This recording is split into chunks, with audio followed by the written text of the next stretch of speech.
Dia pimpin doa sayang. Ayo sikap berdoa yang benar. Yang Islam bagaimana, yang Kristen bagaimana? Doa mau belajar, teman-teman.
di dalam kelas? Hah?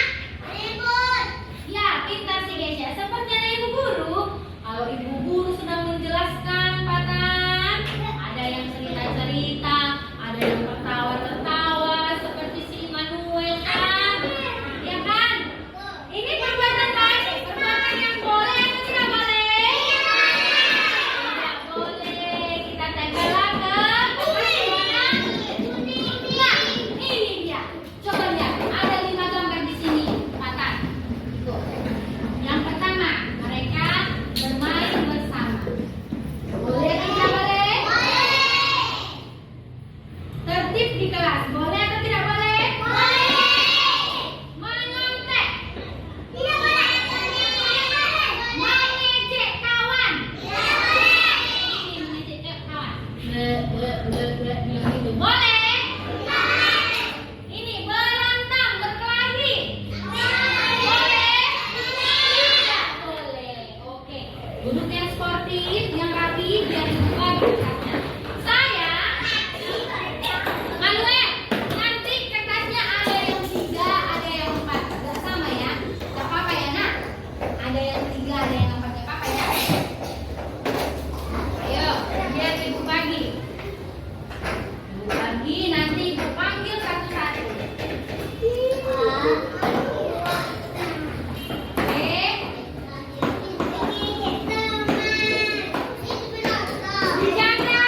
Dijaga kertasnya, jangan sampai tertukar dengan teman.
Aisyah, Kesha, dan Adiel.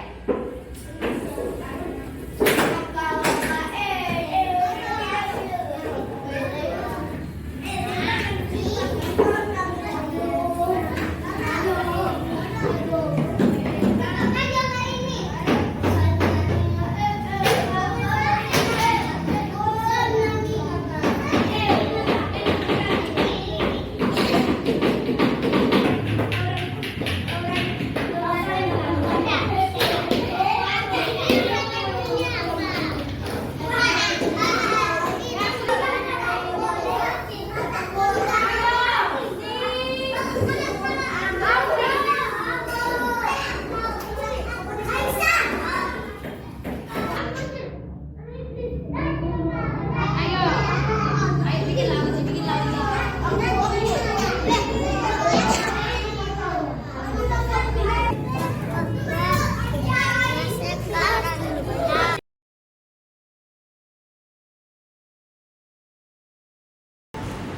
Assalamualaikum warahmatullahi wabarakatuh. Selamat siang, shalom, om swastiastu, nama budaya, salam kebajikan. Yang kami hormati Ibu Ketua dan Ibu Wakil Ketua Yayasan Kartika Jaya, Koordinator 0231 Bukit Barisan. Yang kami hormati Ibu Pengurus Yayasan Kartika Jaya, Koordinator 023 Cabang 1 Bukit Barisan. Yang kami hormati Kepala Sekolah TK Kartika 146 Sibolga, dan yang kami banggakan guru-guru TK Kartika 146 Sibolga. Pertama-tama mari kita panjatkan puji bersyukur kehadirat Tuhan Yang Maha Esa atas berkah dan karunia-Nya kita dapat berkumpul di ruangan ini dengan keadaan sehat dan bahagia. Pada hari ini, tanggal 10 Februari 2023, kita akan mengikuti serangkaian acara diseminasi pemahaman dan pengalaman penerapan budaya positif di TK Kartika 146 Sibolga yang secara spesifik mengkaji tentang bagaimana cara menerapkan disiplin positif untuk membentuk murid yang merdeka dan berkarakter guna mewujudkan kemajuan pendidikan di Indonesia, khususnya di TK Kartika yang kita cintai ini. Acara ini diselenggarakan untuk mendukung program pendidikan calon guru penggerak yang didukung penuh oleh Yayasan Kartika Jaya Koordinator REM 023 Cabang 1 Bukit Barisan. Perkenalkan, saya Anggi Romaito Sirai selaku MC pada acara siang hari ini. Susunan acara pada siang hari ini yang pertama adalah pembukaan, kemudian menyanyikan lagu wajib, dan dilanjutkan dengan sambutan, pembacaan doa, acara inti, dan penutup. Memasuki agenda selanjutnya yaitu menyanyikan lagu wajib Indonesia Raya. Hadirin dimohon berdiri.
Berikutnya sambutan.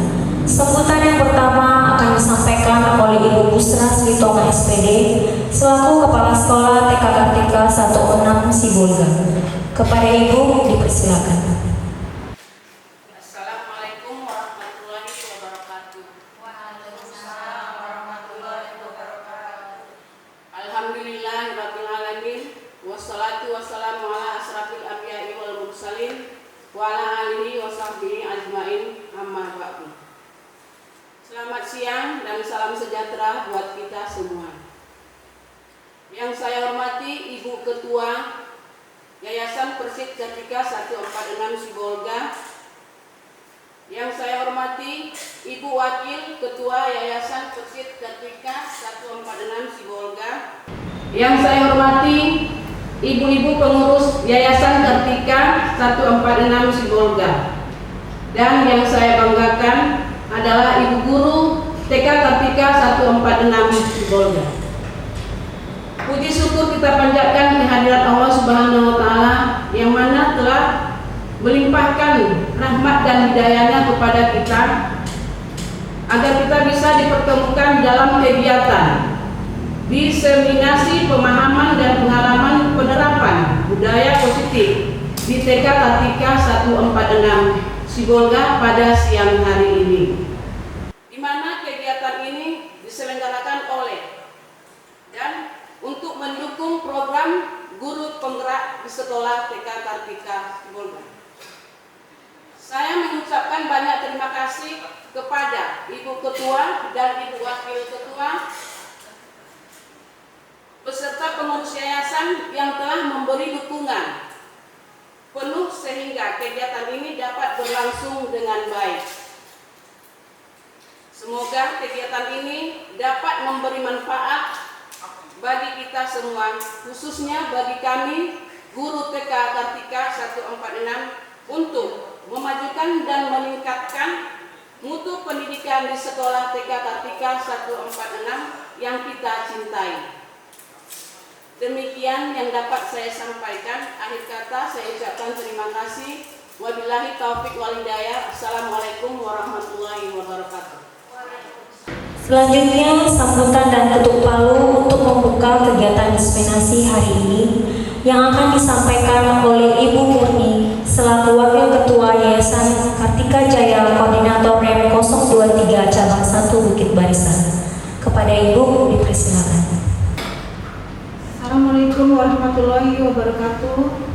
Waalaikumsalam warahmatullahi wabarakatuh. Selamat siang, salam Om Swastiastu, nama budaya, salam kebajikan. Sebelumnya sebelum saya membacakan sambutan, Ibu Ketua mohon maaf tidak bisa hadir, jadi saya mewakili ya. Yang saya hormati pengurus Yayasan Kartika Jaya Koordinator REM 023 Cabang 1 Bukit Barisan, yang saya hormati Kepala Sekolah TK Kartika 146 Sibolga, dan yang saya banggakan guru-guru TK Kartika 146 Sibolga.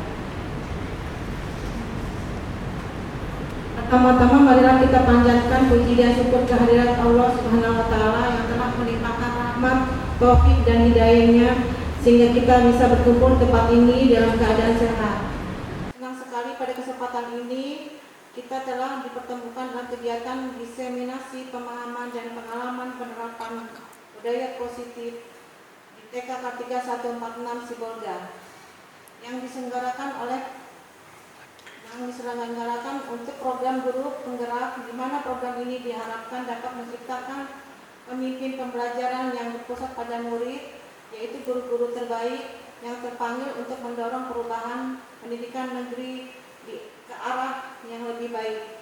Semoga kegiatan ini berjalan dengan lancar dan disertai harapan kiranya materi nanti yang disampaikan bisa bermanfaat serta pembelajaran yang berharga untuk kita semua, terkhusus untuk kepala sekolah dan guru-guru TK Kartika 146 Sibolga mampu dan bisa mengembangkannya. Dengan meminta keridhaan Allah Subhanahu wa taala, secara resmi saya membuka kegiatan diseminasi ini dengan mengucapkan Bismillahirrahmanirrahim.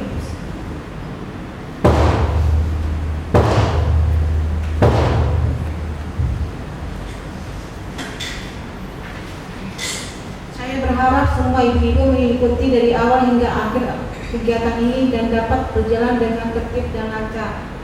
Sebelum mengakhiri sambutan ini, pada kesempatan yang baik ini saya sangat berterima kasih kepada pihak yang memberikan waktunya untuk ikut berpartisipasi mendukung kegiatan ini. Saya sangat berterima kasih yang sebesar-besarnya. Demikian sambutan saya, semoga Tuhan Yang Maha Esa selalu meridhoi setiap usaha dan kerja keras kita dalam menjalani kehidupan ini, baik di lingkungan organisasi, keluarga maupun masyarakat. Sekian dan terima kasih. Wabillahi taufiq wal hidayah. Wassalamualaikum warahmatullahi wabarakatuh. Agenda selanjutnya adalah pembacaan doa. Kepada Saudari Novi Martius Mitoma SPD dipersilakan untuk membacakan doa.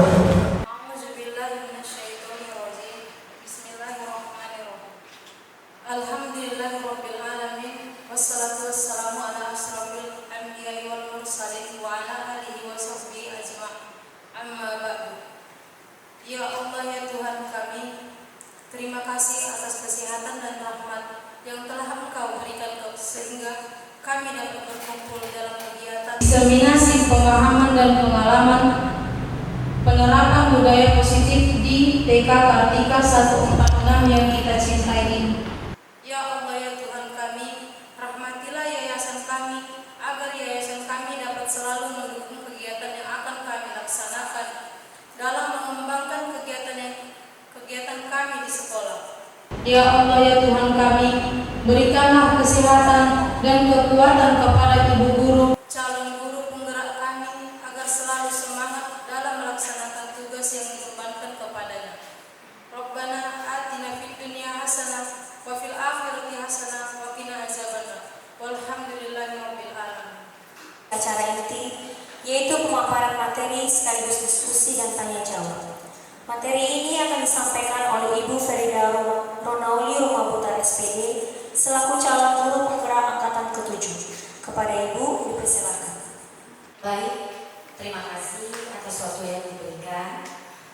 Puji dan syukur kepada Tuhan Yang Maha Esa karena pada hari ini kita masih diberi kesehatan untuk bisa berhadir di kegiatan diseminasi pemahaman dan pengalaman penerapan budaya positif di TK Kartika 146 Sibolga, Yayasan Kartika Jaya, Koordinator REM 023 Cabang 1 Bukit Barisan, calon guru penggerak angkatan ke-7.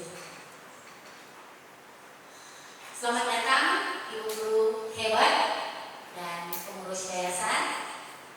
Mari belajar bersama, berkolaborasi, saling mendukung demi mewujudkan budaya positif di sekolah yang kita cintai ini. Pada setiap sore hari ini, modul budaya positif yang akan kita bahas dan pelajari adalah perubahan paradigma belajar, disiplin positif, motivasi diri manusia, kebutuhan manusia, posisi kontrol restitusi, keyakinan kelas, segitiga restitusi. Pembelajaran dengan paradigma baru. Pembelajaran dengan paradigma baru dirancang berdasarkan prinsip pembelajaran yang terdiferensiasi sehingga setiap siswa belajar sesuai dengan kebutuhan dari tahapan perkembangan untuk mewujudkan profil pelajar Pancasila. Pembelajaran dengan paradigma baru memastikan praktik pembelajaran yang berpusat pada murid, yang mana setiap murid belajar sesuai dengan kebutuhan dan tahap perkembangannya. Selanjutnya kita masuk ke prinsip pembelajaran dengan paradigma baru. Mempertimbangkan kebutuhan capaian belajar peserta didik. Kemudian membangun kapasitas belajar peserta didik menjadi pembelajar sepanjang hayat. Mendukung perkembangan kognitif dan karakter peserta didik. Menyesuaikan konteks kehidupan peserta didik. Mengarahkan pada masa depan yang berkelanjutan. Selanjutnya kita akan masuk ke disiplin positif. Apa arti disiplin? Nah, dalam budaya kita, makna kata disiplin yaitu sesuatu yang dilakukan seseorang kepada orang lain untuk mendapatkan kepatuhan. Kita cenderung menghubungkan kata disiplin dengan ketidaknyamanan. Nah, ibu guru, ada yang kenal dengan gambar Bapak di depan? Coba siapa Bu? Bapak Ki Haji Dewa. Iya, benar sekali. Beliau adalah Bapak Pendidikan Indonesia yang menyatakan bahwa di mana ada kemerdekaan, disitulah harus ada disiplin yang kuat. Disiplin bersifat self-disiplin, yaitu kita sendiri yang mewajibkan kita dengan sekeras-kerasnya, tetapi itu sama saja. Sebab jika tidak ada kecakapan kita dalam melakukan self-disiplin, wajiblah penguasaan lain yang mendisiplinkan diri kita. Nah, sebagai pendidik, tujuan kita adalah menciptakan murid yang merdeka. Syarat utamanya adalah disiplin diri, sehingga mereka dapat berperilaku sesuai nilai-nilai kebajikan dan memiliki motivasi intrinsik. Nah, berikut disiplin positif. Disiplin positif itu merupakan salah satu cara penerapan disiplin yang bertujuan untuk menumbuhkan kesadaran serta memberdayakan anak untuk melakukan sesuatu tanpa sogokan, ancaman,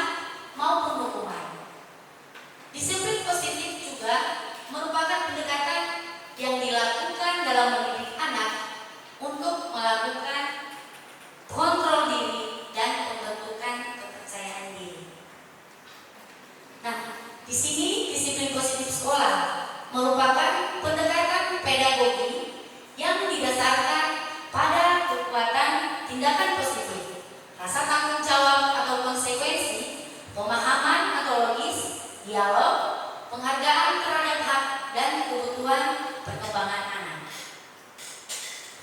Nah, untuk dapat menerapkan disiplin diri bagi anak-anak murid kita, sebelumnya kita harus terlebih dahulu memahami kebutuhan dasar anak, kebutuhan dasar manusia, yaitu yang ada pada anak. Di sini sudah tertera bahwa kebutuhan dasar manusia ada 5. Yang pertama, bertahan hidup. Yang kedua, kebutuhan kasih sayang dan rasa diterima. Yang ketiga, penguasaan. Yang keempat, kebebasan. Dan yang kelima, kesenangan. Nah, kita akan membahas tentang kebutuhan bertahan hidup. Kebutuhan ini bersifat fisiologis, seperti manusia butuh kesehatan, butuh rumah untuk perlindungan, butuh makanan untuk beroleh energi kekuatan, dan komponen psikologisnya adalah merasa aman. Tentu kalau kita lapar, kita tidak merasa aman ya Ibu.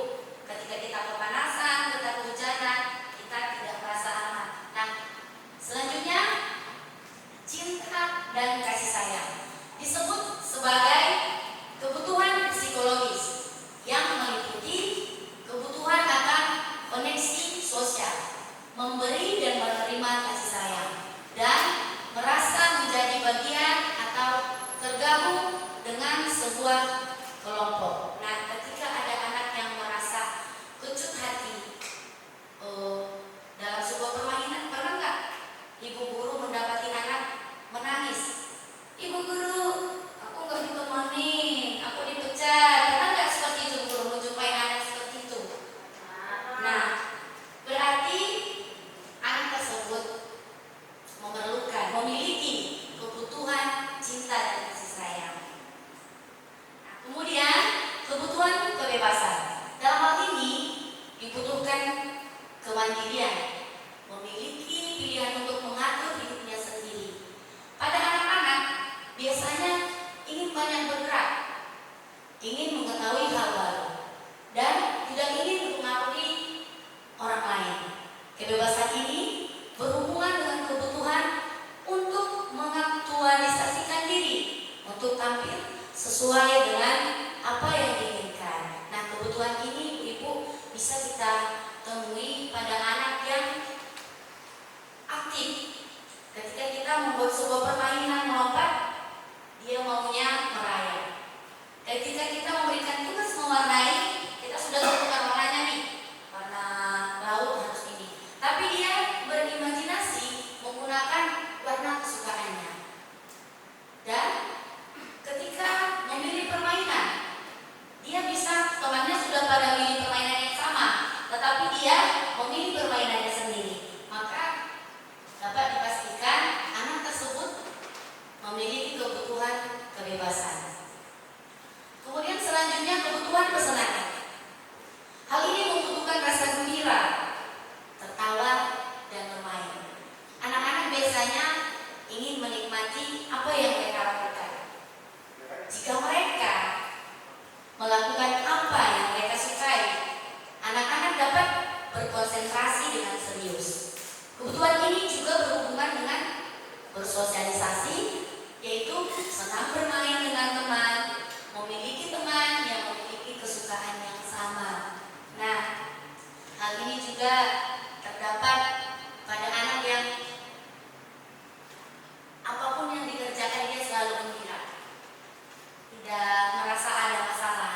Nah, anak yang demikian memiliki kebutuhan kesenangan, atau dia tidak ingin melakukan, dia tidak suka. Jika dia tidak senang, otomatis pekerjaannya tidak beres. Next. Kebutuhan kekuasaan power. Dalam hal ini biasanya orang yang ingin dianggap berharga, mampu membuat perbedaan, mendapat pengakuan orang lain, dan dihormati. Anak-anak yang memiliki kebutuhan dasar seperti ini biasanya ingin menjadi pemimpin.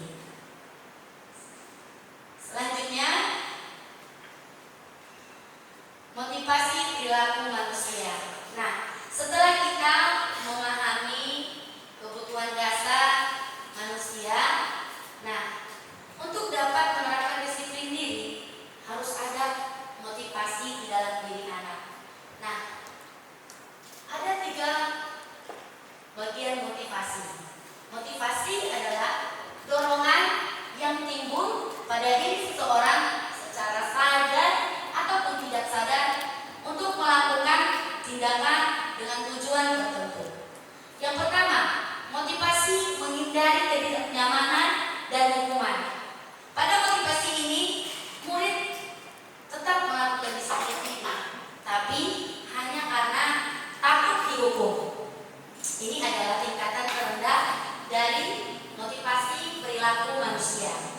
Dan yang kedua, untuk mendapatkan imbalan atau penghargaan dari orang lain. Murid melakukan disiplin diri hanya karena ingin mendapatkan imbalan, baik itu berupa pujian, berupa hadiah. Nah, motivasi ini satu tingkat di atas motivasi yang pertama, yaitu menghindari ketidaknyamanan dan lingkungan. Dan motivasi yang ketiga, untuk menjadi orang yang mereka inginkan dan menghargai diri sendiri dengan nilai-nilai yang mereka percaya. Pada motivasi ini, murid melakukan disiplin diri karena sadar akan nilai kebajikan. Ini adalah motivasi yang akan membuat seseorang memiliki disiplin positif. Next. Nah, sebelum kita menerapkan disiplin diri pada anak, ada dua konsep disiplin yang biasa digunakan untuk mendisiplinkan anak. Yang pertama, konsep disiplin dengan identitas gagal, di mana konsep disiplin ini yang menggunakan hukuman dan penghargaan. Nah, konsep disiplin yang menggunakan hukuman biasanya dan sangat bersifat menyakitkan, tidak nyaman untuk murid, untuk jangka panjang, memaksa, dan murid merasa takut. Murid bisa menyembunyikan kesalahan. Murid menjadi rendah diri. Kenapa dikatakan tidak nyaman untuk murid dalam jangka panjang? Ya, karena ketika guru melakukan hukuman, otomatis anak akan merasa benci, timbul rasa dendam. Nah, pada hari berikutnya ketika bertemu dengan guru tersebut, si anak akan merasa tidak nyaman dengan guru tersebut. Memaksa, ya, ketika si anak melakukan pelanggaran, biasanya hukuman dengan konsep disiplin dengan hukuman ini memaksa anak untuk melakukan kegiatan sebagai sanksi atau hukuman untuk pelanggaran yang dilakukan. Nah, tentunya murid merasa takut. Kemudian pada akhirnya ketika anak melakukan kesalahan walaupun tidak ada yang melihat, dia tidak jujur. Dia menjadi menyembunyikan kesalahannya dan mengakibatkan murid menjadi rendah diri. Nah, untuk konsep disiplin penghargaan ini juga bersifat tidak efektif. Kenapa tidak efektif? Ketika kita membuat suatu kegiatan dengan tidak ada embel-embel penghargaan atau hadiah, si anak tidak antusias melakukan kegiatan tersebut. Merusak hubungan. Kenapa dibilang merusak hubungan? Nah, sama seperti tadi. Biasanya, contohnya yang pagi, setiap membuat kegiatan pembelajaran ada hadiah yang dibawa. Nah, suatu saat Ibu Anggi kelupaan menyediakan hadiahnya. Otomatis ada anak yang malas, jadi kecut hati. Hubungannya jadi tidak baik dengan guru tersebut. Nah, mematikan kreativitas. Nah, jika dikatakan mematikan kreativitas karena ketika anak hanya fokus pada imbalan atau penghargaan, tidak fokus untuk mengembangkan kemampuan. Kemudian menghukum dengan sistem ranking. Ya, di sini namanya yang terbaik 1, terbaik 2, terbaik 3 dan selanjutnya. Nah, di sini merampas hak menghargai diri. Next. Selanjutnya, konsep disiplin dengan identitas sukses. Yang pertama tadi, identitas gagal, dan yang berikutnya konsep identitas sukses. Dengan menggunakan konsekuensi dan restitusi. Konsekuensi, penguatannya bertahan, tapi hanya dalam jangka pendek. Dan diperlukan monitoring berkelanjutan secara terus-menerus mengingatkan kepada anak. Kemudian ada stimulus dan respon. Murid mematuhi peraturan.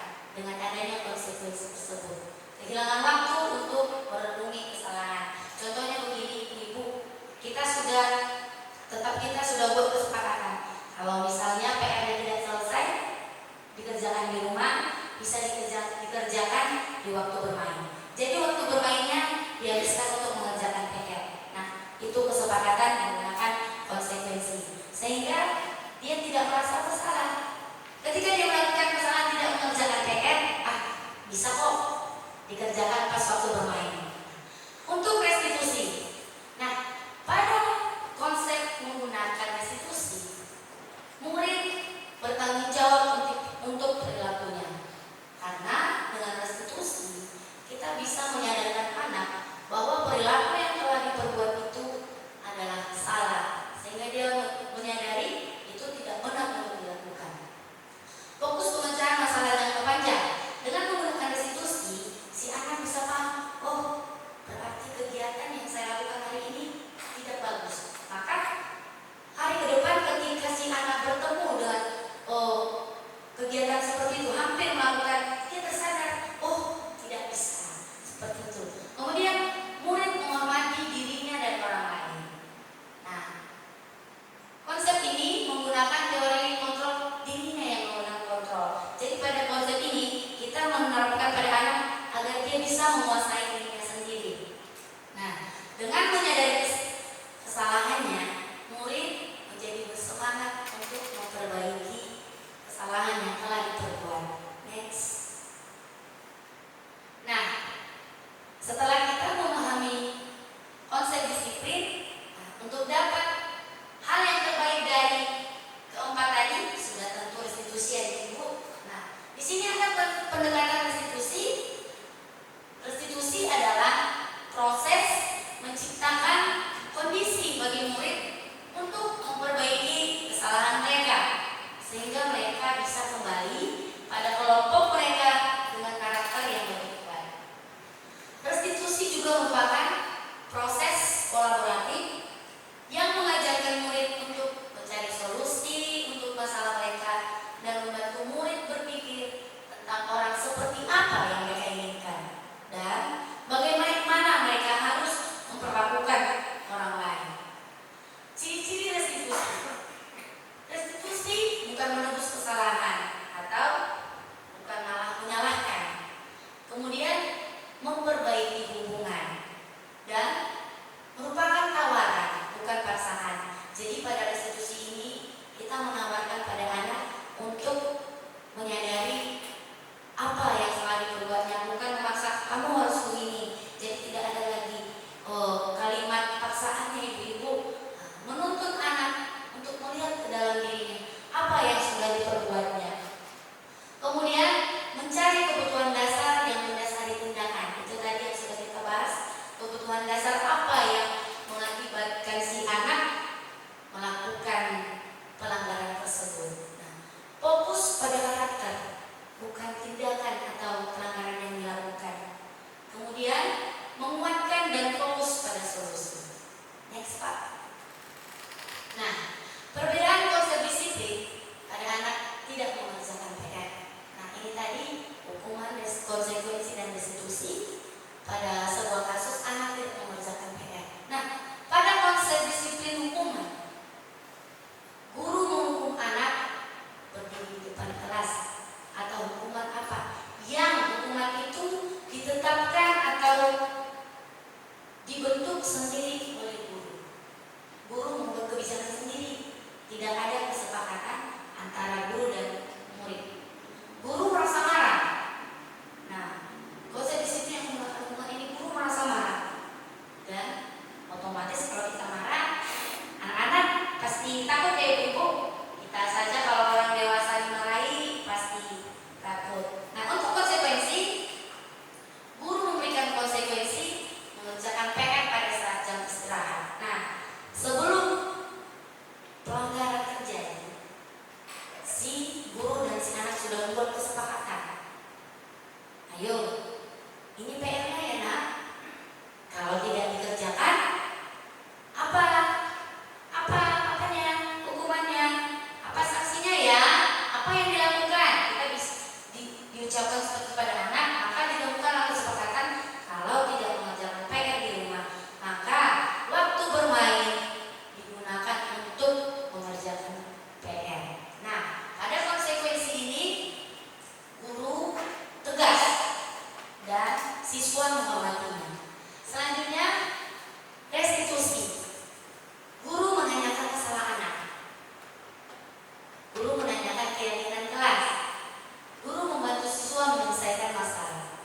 kemudian guru terbuka dan siswa menghormati dirinya dan orang lain.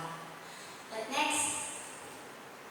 Selanjutnya, sebelum kita menerapkan segitiga institusi, Ibu, kita harus memahami 5 posisi kontrol yang harus dimiliki guru pada saat melakukan restitusi.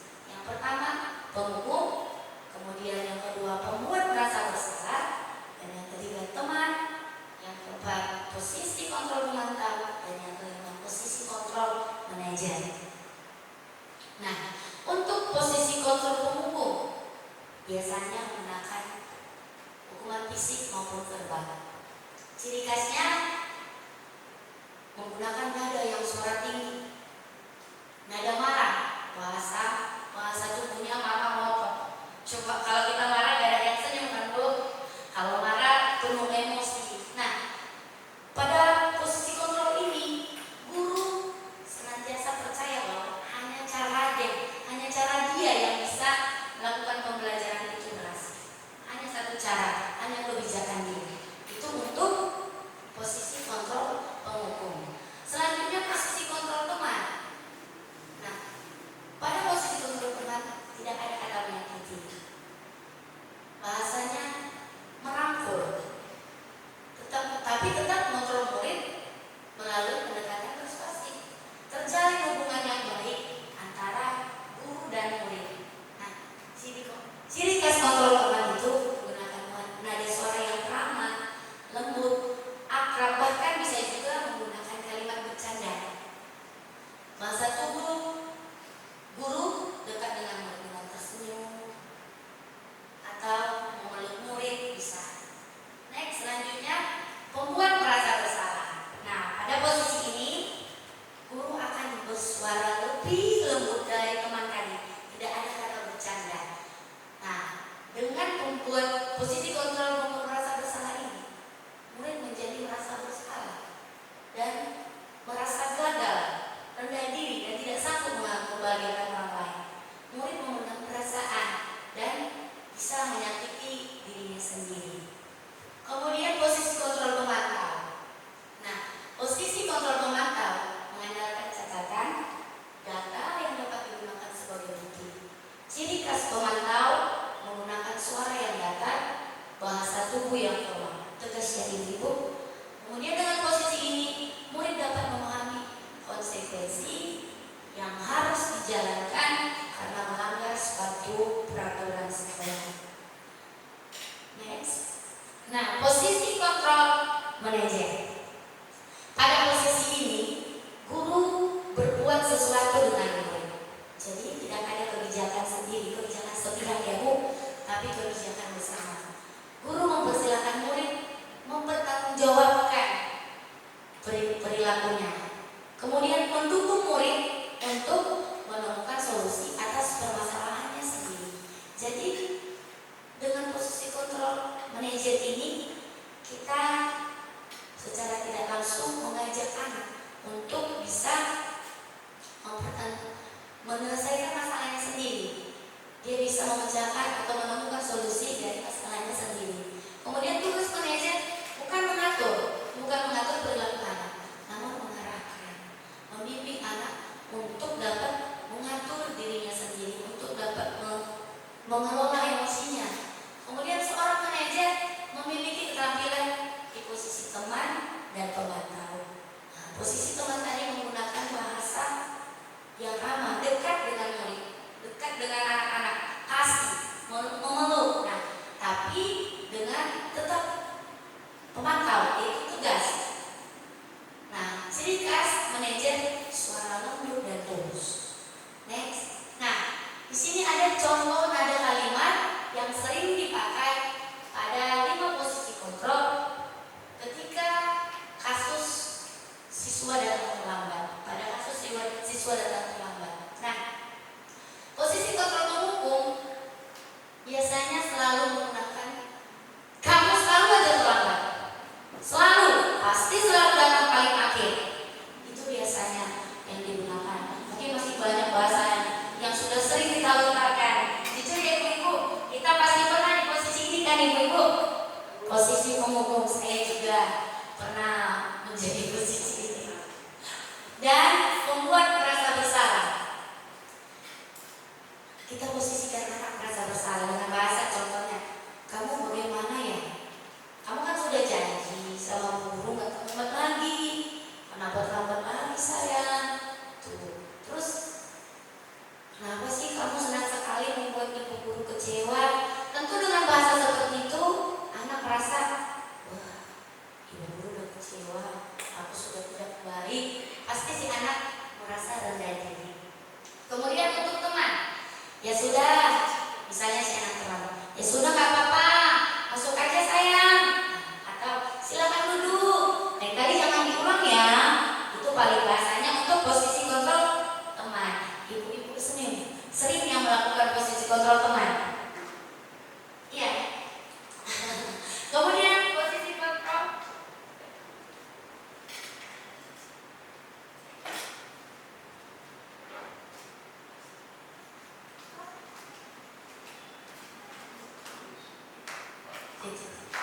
selanjutnya posisi kontrol pemantau.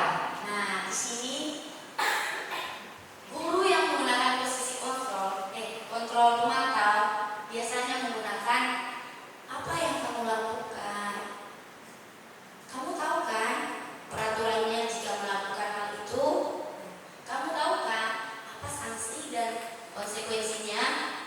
Itu yang digunakan guru yang menggunakan posisi kontrol pemantau. Selanjutnya posisi kontrol manajer. Nah, pada posisi kontrol manajer kita terlebih dahulu menanyakan apa yang menyebabkan si anak melakukan hal tersebut. Tentunya setiap melakukan kesalahan pasti ada alasan kandungan. Maka kita tanyakan dulu apa yang menyebabkan dia melakukan kesalahan pelanggaran tersebut. Kemudian apakah kamu mengetahui kesalahanmu? Gitu. Kemudian dengan bahasa bagaimana kamu akan memperbaiki kesalahanmu. Nah, dengan bahasa atau kalimat bagaimana kamu akan memperbaiki kesalahanmu, tentunya anak akan berpikir cara apa yang bisa memperbaiki masalahnya. Dan seperti dengan begitu akan menyadarkan anak secara langsung bahwa hal yang dilakukannya adalah salah dan dia bisa menemukan sendiri solusi untuk memperbaiki kesalahannya. Nah, dengan adanya posisi kontrol dan restitusi masih kurang klop ibu-ibu jika tidak dibarengi dengan keyakinan kelas. Nah, kita harus memahami cara pembentukan dan apa itu keyakinan kelas. Nah, keyakinan kelas adalah sesuatu yang diyakini bersama yang berasal dari penyatuan pikiran untuk menjadi nilai-nilai kebaikan untuk diturunkan di dalam kelas. Bentuk keyakinan kelas. Keyakinan kelas lebih bersifat abstrak daripada peraturan yang lebih rinci dan konkret. Keyakinan kelas senantiasa dibuat dalam bentuk positif. Di sini katanya dalam bentuk positif, tidak ada lagi kata negatif, ibu-ibu. Yang biasanya kita jangan terlambat, itu diganti menjadi aku datang tepat waktu ke sekolah. Jadi kata-kata negatif, kata larangan, kita upayakan tidak ada. Sehingga di mindset anak itu, aku datang tepat waktu. Antar ulama merekam itu mungkin. Lihat bagaimana Aku pikir harus baterai. untuk mengikuti peraturan-peraturan yang ada di sekolah. Kalau itu keyakinan kelas, kalau menurut saya itu bagaimana anak itu bisa yakin bahwa di dalam kegiatan pembelajaran itu dia harus yakin bahwa saya ini harus mengikuti semua peraturan yang ada yang diberikan bagi tutor dari sekolah dan guru. Terima kasih. Oke, bagus sekali jawabannya. Kita berikan yang plus sama untuk Ibu Lutfi. Ya, jawabannya sudah tepat dan akan saya tambahkan lagi. Nah, peraturan kelas dan keyakinan kelas ada bedanya. Nah, keduanya memiliki kesepakatan tertib. Hanya saja di peraturan kelas poin-poin yang harus dituruti, poin-poin yang harus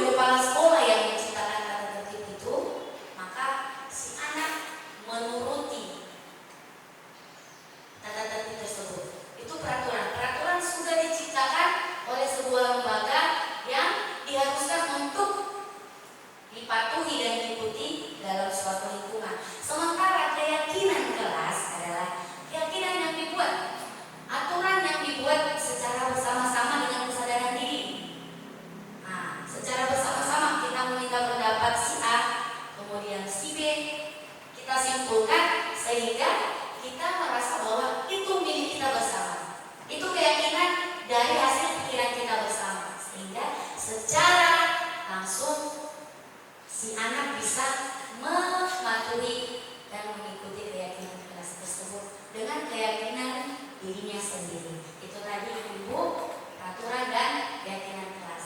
Lanjut Pak. Nah, prosedur pembentukan keyakinan sekolah atau kelas.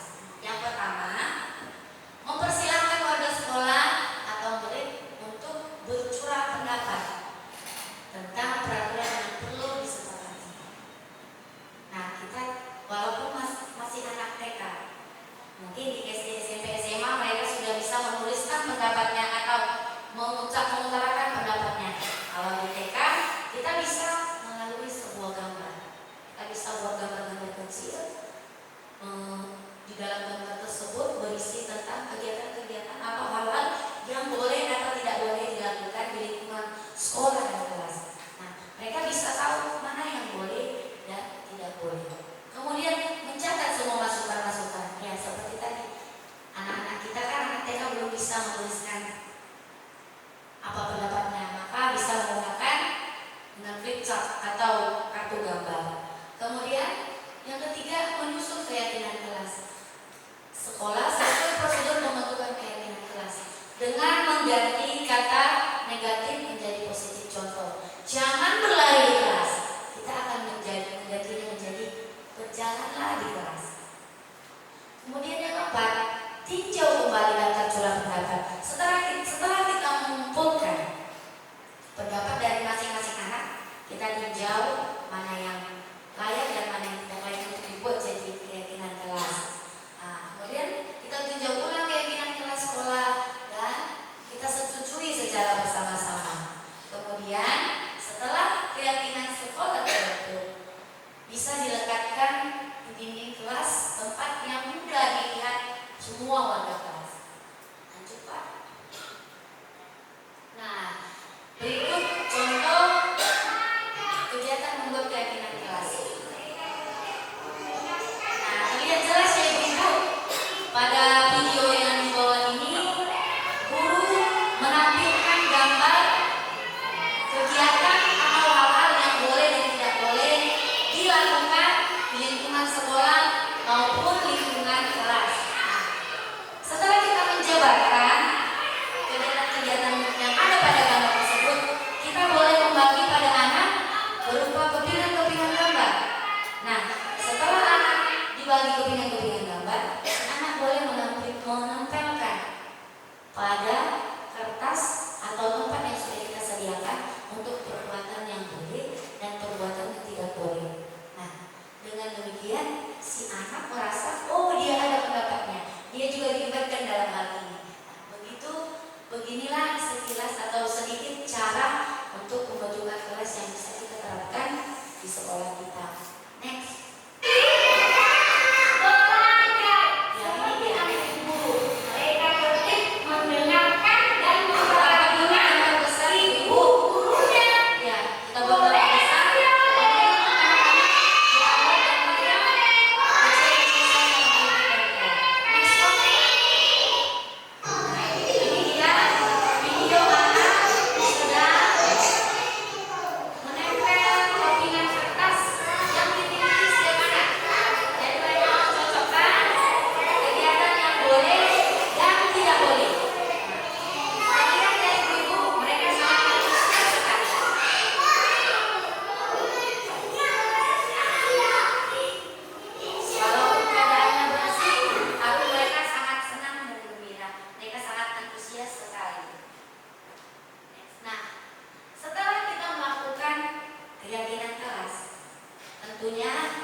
kalau besar.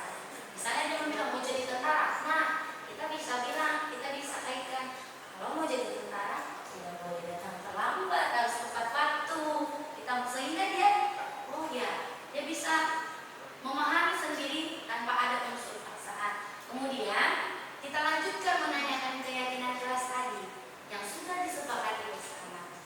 Setelah itu kita tanyakan hal apa yang bisa kita lakukan untuk memperbaiki kesalahan kita. Misalnya kita tanyakan pada Hanif, kenapa? Apa ya yang bisa membuat agar Hanif bisa datang tepat waktu? Kita upayakan tidak menggunakan kata negatif. Tidak terlambat, jangan terlambat. Kita upayakan ya ibu. Next Om. Nah, di sini ada sebuah video bisa kita simak bersama-sama.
disiplin positif, hendaknya guru memiliki standar kepribadian, profesional, dan sosial yang baik, di mana guru mampu merefleksi pada posisi kontrolnya saat ini bagaimana perjalanan dirinya sebagai AMO atau posisi manajer yang menentukan murid-murid menjadi insan yang baik, merdeka dan bertanggung jawab. Next, Pak. Nah, demikianlah tadi pemaparan yang bisa saya sampaikan.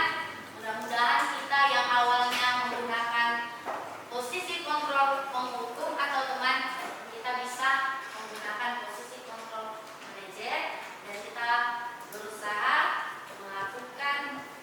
menerapkan disiplin positif dengan menggunakan keyakinan kelas dan segitiga restitusi. Baiklah Ibu-Ibu, demikianlah pemaparan dari Bu Frida. Sekarang kita masuk pada sesi tanya jawab. Jika ada yang ingin bertanya, dipersilakan.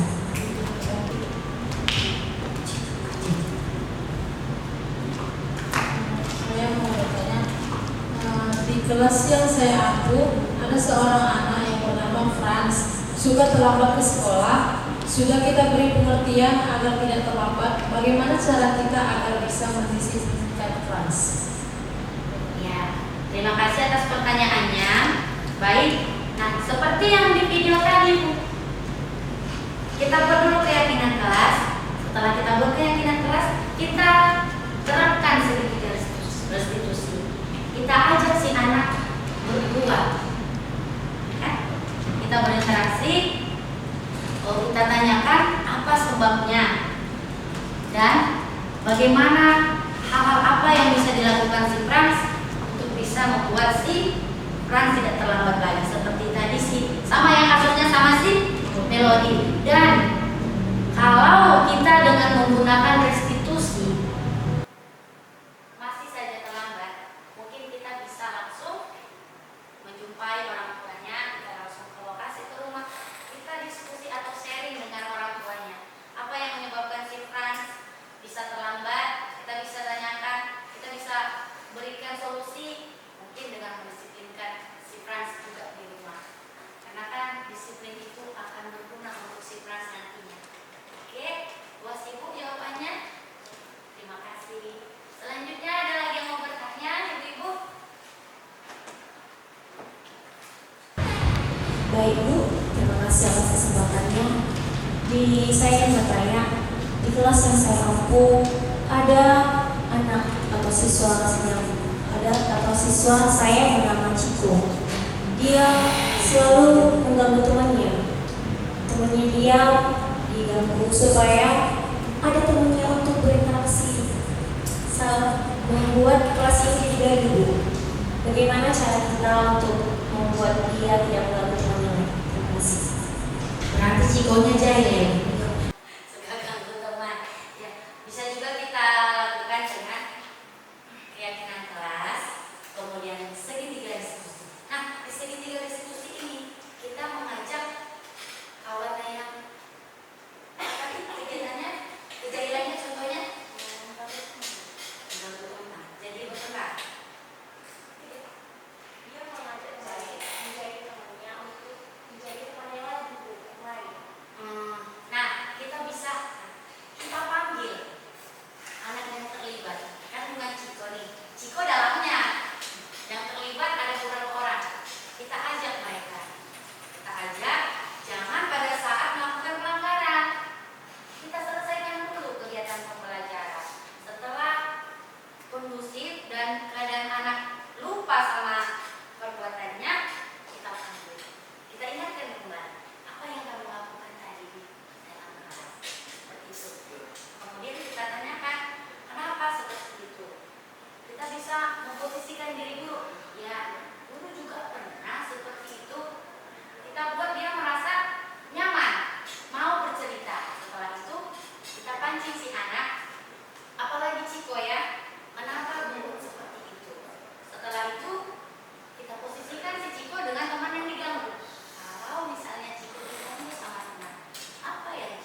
membawa anak-anak itu mengunjungi daerah yang kena banjir, yang kena bencana alam. Dan untuk kegiatan peduli lingkungan, anak-anak kita ajak melakukan kegiatan daur ulang untuk membuat sesuatu bentuk yang berguna untuk anak-anak. Terima kasih, tepuk tangan untuk dengan untuk menanamkan sikap peduli pada anak, baik itu peduli dengan sesama, dengan lingkungan, sama tepat sekali tadi jawaban Ibu Lubis, kita bisa membawa anak berkunjung secara langsung ke panti asuhan. Kita buat anak merasa happy. Kita buat dia merasa kasih, kok saudara ini butuh bantuan. Dengan demikian anak secara langsung mau berbagi. Kita bisa merasa berbagi. Begitu juga tentang peduli lingkungan. Sangat bagus sekali ya ide dari Ibu Lubis, yaitu mengajak anak untuk mendaur ulang sampah. Untuk mendaur ulang sampah, ya, sangat bagus sekali untuk mengurangi polusi. Nah, ada lagi pertanyaan Ibu? Ya, mungkin demikianlah yang bisa saya sampaikan. Bila kurang saya mohon maaf. Semoga materi atau ilmu yang saya dapat selama mengikuti CPP yang sudah sampaikan tadi bisa bermanfaat bagi kita dan bisa kita terapkan di kelas kita masing-masing. Terima kasih. Salam sejahtera bagi kita semua. Perkenalkan, saya Artan Nobita Tanggang, salah satu guru di TK Kartika 146 Sibolga dan merupakan salah satu rekan sejawat dari Ibu Ferida yang sedang mengikuti program pendidikan calon guru penggerak angkatan ke-7. Ibu Ferida sudah mengimbaskan pengalaman dan pemahaman beliau dalam penerapan budaya positif dengan memberikan pemaparan yang baik yang disertai dengan contoh-contoh. Dengan pengimbasan yang telah dilakukan Ibu Ferida, memberikan pelajaran baru bagi saya, yaitu tentang cara menerapkan budaya positif pada anak yang mudah-mudahan dapat saya terapkan di kelas yang sedang saya ampuh. Sukses terus buat Ibu Ferida, juga untuk program pendidikan guru penggerak angkatan 7. Sekian dan terima kasih.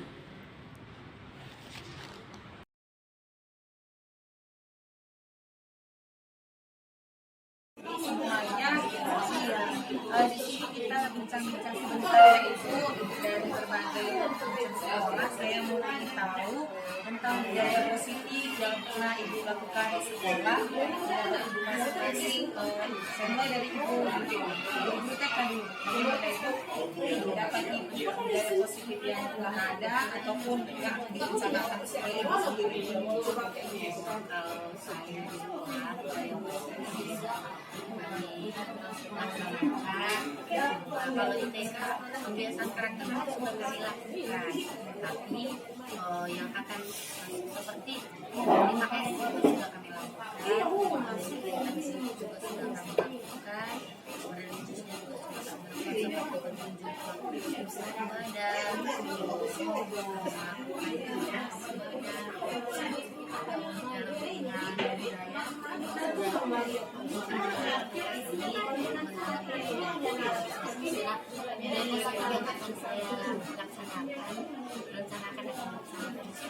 petunjuk dan peduli lingkungan dan sesama. Lingkungan bisa digunakan dengan filter sampah atau barang bekas untuk dibuat menjadi benda yang bermanfaat.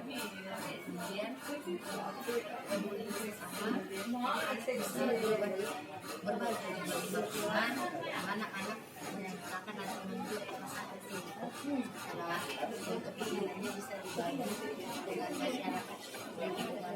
Mungkin itu saja Dan kenapa? Menurut Ibu ada nggak sih persiapan budaya positif tersebut? bisa kasih kami contoh tangannya bersih dari kerja dan suara kemudian dari orang tua upaya pembelajaran dari segi pembiayaan utamanya. Gimana ibu yang lain? Yuk, kalau mau lihat TikTok ini boleh. Terima kasih ibu.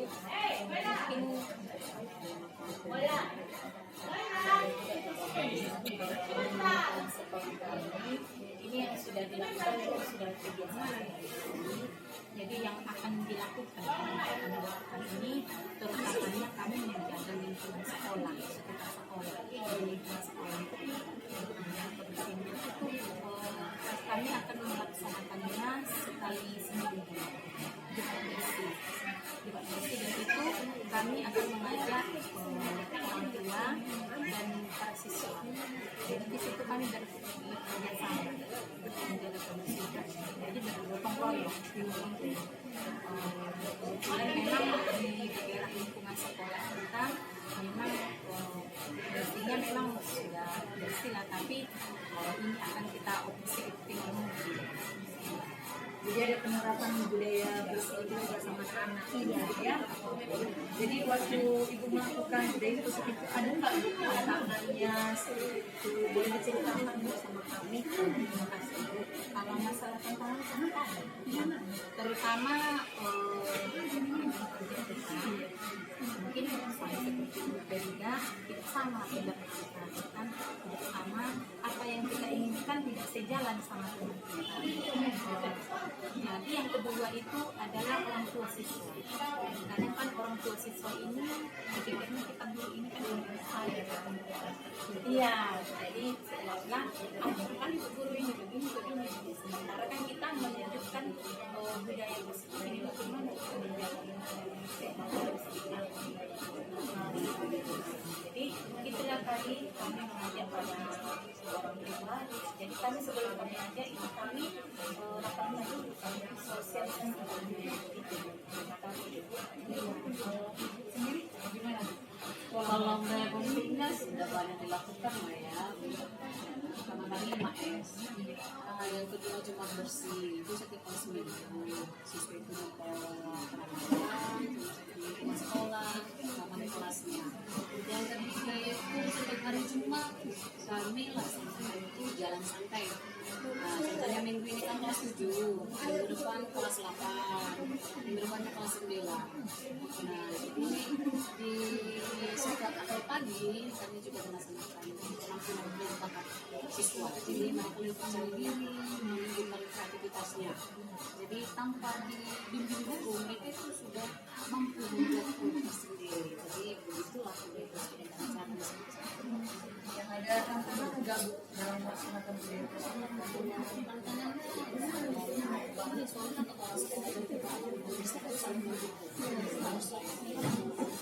Kemudian kita kan sudah Bapak Ibu sendiri, Ibu sendiri itu bisa nggak membuat keyakinan kelas itu? Sudah bisa. Dari TK juga bisa. Dari SMP bisa kemudian dalam membuat keyakinan kelas itu gimana prosesnya ini dibuat?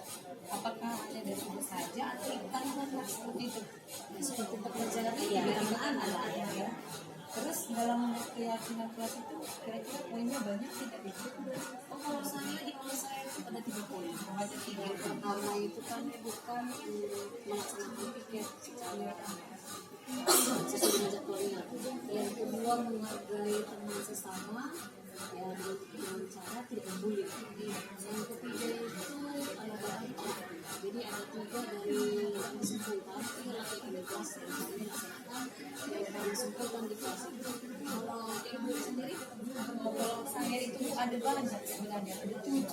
banyak kan ya Bu? Iya kan? Ya di kelas saya 13. Karena kita simpulkan itu dari anak-anak kan, jadi mereka kita juga harus menghargai apa pendapat mereka. Ya udahlah nggak masalah, kita tulis saja kembali. Kemudian setelah itu nanti saya lihat mana yang perlu direvisi setelah misalnya nanti ini yang perlu direvisi bagaimana anak apakah masih lanjut atau perlu ditambahi seperti itu. Karena kan yang namanya anak selalu diingatkan. Iya masih. Kalau enggak nanti lupa balik lagi kita mengingatkan kembali. Saya mau tahu dulu Bu tentang TK. Bagaimana ini? Bisa nggak? Bisa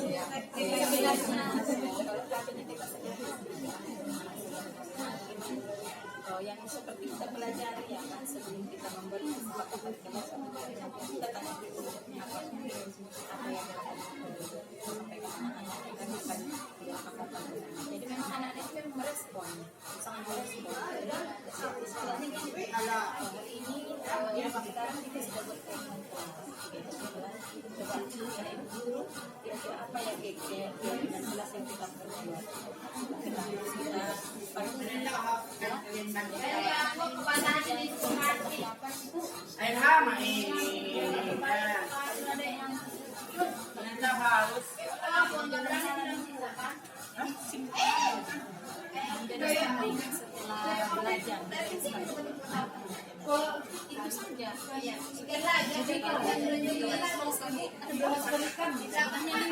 tapi masih tidak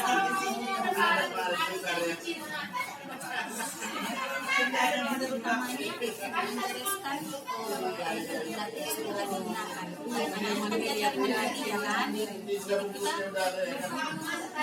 walaupun kita baru TK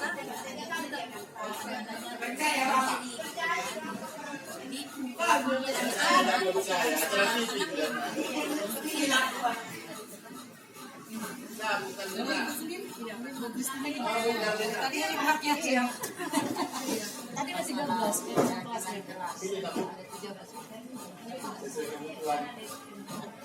pada saat anak-anak itu semangat semua. Ini dari saya begini jangan bullying. Jadi saya mengambil mana yang kata-kata yang di dalam itu bahwasannya tidak ada bullying. Berbicaralah dengan sopan. Berarti di dalam itu tidak boleh ada lagi bullying, tidak boleh lagi menyebutkan nama orang tua atau mengejek atau yang lainnya. Jadi saya buat. Tapi adalah 13 yang pertama memang menjaga kebersihan kelas, itulah yang pertama. Ya, pokoknya apalagi di kelas saya itu semua aktif, sambil tertawa, sambil protes, sambil apa, pokoknya seperti itulah. Semua kira-kira di kelas mana yang sering dilanggar siswa itu? Saya lihat kan yang paling sering ya menjaga kebersihan ini lah. Saya satu sampai sekarang. Contohnya tadi kan Bu, saya masuk pagi-pagi berarti saya sudah masuk. Saya lihatlah sampah ini sudah ada di depan kelas ini, di depan pintu itu. Mau mana tak bisa makan dulu. Terakhir, siapa petugas private-nya nak? Masih ingat kelas kita nak? Iya Miss, senyum-senyum anak-anak ini kan mengingat tentang keyakinan kelas yang sudah dibuat. Mungkin memang langsung dibersihkan ya Bu. Tapi memang itulah yang paling sering dilanggar anak-anak ini. Sabar iya. Kalau Bu Karida gimana? Bu Karida keyakinan kelas membuat kesepakatan keyakinan kelas susah kalau tidak bisa. Kalau cara saya di sekolah yang pertama adalah saya jelaskan dulu perbuatan yang boleh dan tidak boleh di sekolah dan lingkungan kerja. Setelah kita kasih tunjuk, mereka yang menjelaskan sendiri gambar apa itu dalam gambar. Dia terlambat, gambar apa nak? Dia si ini lagi terlambat. Nah, ayo perbuatan baik apa tidak? Jadi mereka langsung bisa membedakan mana yang baik. Setelah kita jelaskan gambar besarnya, lalu saya berikan mereka kepingan gambar yang lebih kecil. Jadi kayak bentuknya besar kan? Nah, setiap anak ada 10 kaki. Nah, di papan tulis sudah saya sediakan ini satu kertas yang boleh dilakukan. Jadi, setiap anak boleh maju ke depan, menempatkan posisi gambar itu kemana. Setelah itu, kemudian saya ajak anak-anak menentukan hasil yang mereka pilih. Lalu, buatlah dalam bentuk apa? Titik dan berdasarkan SS, memperhatikan alat belajar dan bicara dengan sopan.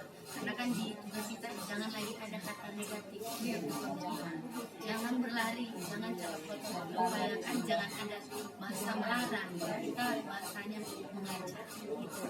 Kreatif juga ya. Namanya memang kreatif ya. Kalau TK disuruh, pendapatnya apa? Biar senangnya bisa menulis, baca, kan namanya TK. Kalau ibu sudah ditemkan nggak keyakinan kelas pendidikan kelas? Sudah. Sudah ditemkan karena kan cuma 3, jadi 4.